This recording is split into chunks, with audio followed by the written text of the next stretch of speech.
Hello everyone, welcome back to the video. So in this video, I'll tell you how to fix iPad stuck on Connect to iTunes. When you attempt to update or restore your iPad through iTunes, you find it stuck on Connect to iTunes screen, or it could be this situation. Your iPad stuck on Connect to iTunes after update. If these problems happen by mistake, it would be much irritating as you have trouble gaining access to turn on your iPad normally. Well, please be peace-minded because we will present almost every information about iPad Connect to iTunes for you.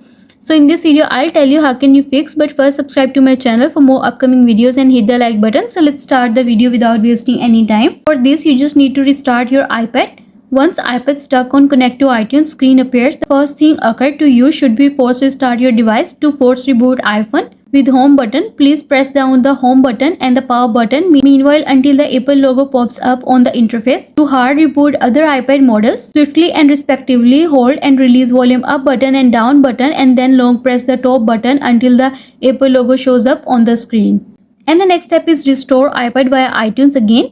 If force rebooting iPad doesn't get it open and fix the issue, then you could use iTunes app downloaded and installed on your computer to restore your iPad again.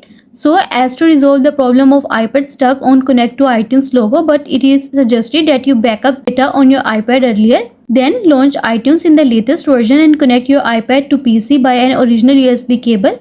After the successful connection, a notice that reads your iPad needs to be restored or updated will appear.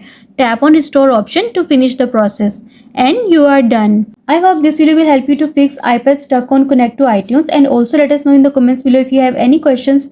Thanks for watching. See you in the next video.